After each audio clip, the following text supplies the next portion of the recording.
Ya, Euro 2020 menjadi turnamen besar yang diikuti Belanda setelah gagal lolos Euro 2016 dan Piala Dunia 2018. Tak heran supporter Belanda sangat antusias pada Euro kali ini.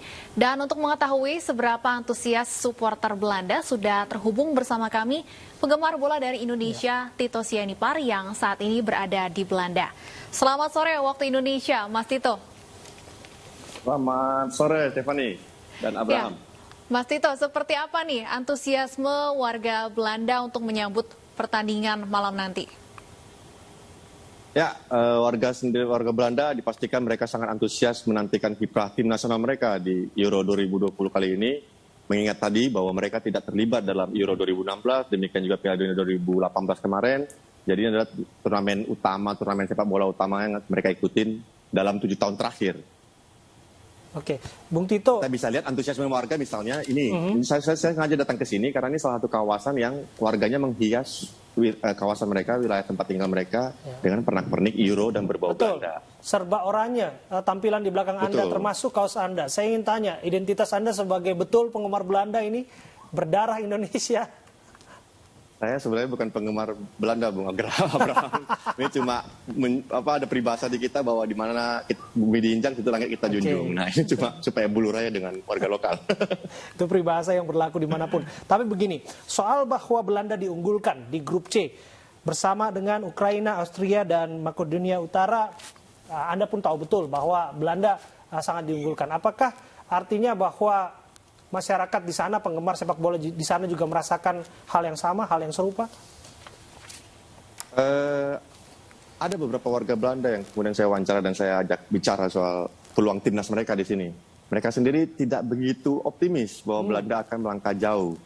Bahkan salah satu orang yang saya wawancara, orang Belanda, menebak bahwa malam ini mereka akan kalah. Oh ya? Iya, pertandingan pertama kayak kalah kata dia, Michael namanya. Dan kemudian mereka ada 3 orang, 4 orang, sama prediksinya. Mereka cuma menebak Belanda akan nyampe perempat final. Apa faktor kecurigaan, apa faktor apatisme mereka atau pesimisme mereka tepatnya? Salah satunya faktor pelatih. Mereka ragu sama Frank de Boer, mampu membawa tim nasional mereka. Kedua, soal komposisi pemain.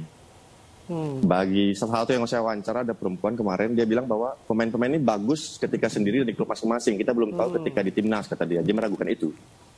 Bung Tito, infonya Anda juga akan ikut nonton langsung di stadion di Amsterdam nanti. Seperti apa sih untuk langkah-langkah atau persyaratan menyaksikan pertandingan sepak bola secara langsung di tengah pandemi COVID-19?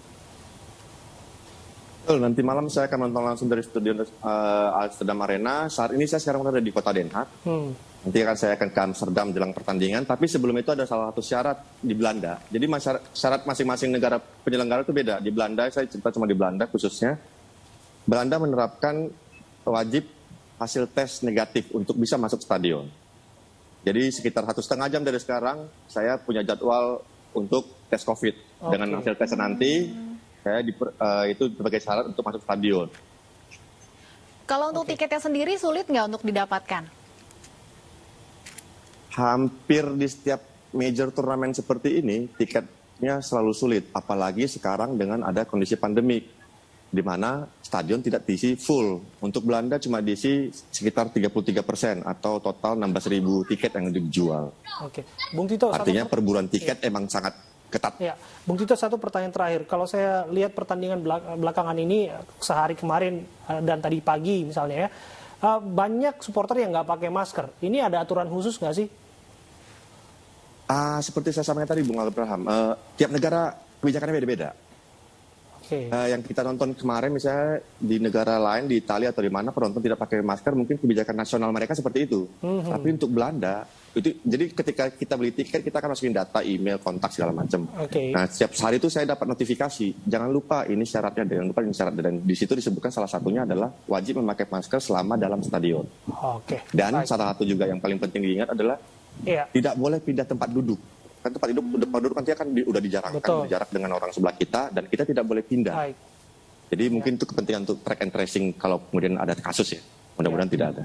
Gak jauh-jauh beda lah ya, kalau di tanah air itu akan disuruh sapu jalanan tuh, denda 250.000. Terima kasih Bung Tito Sianipar, laporan Anda langsung dari Den Haag di Belanda. Kita ke informasi berikutnya, 24 negara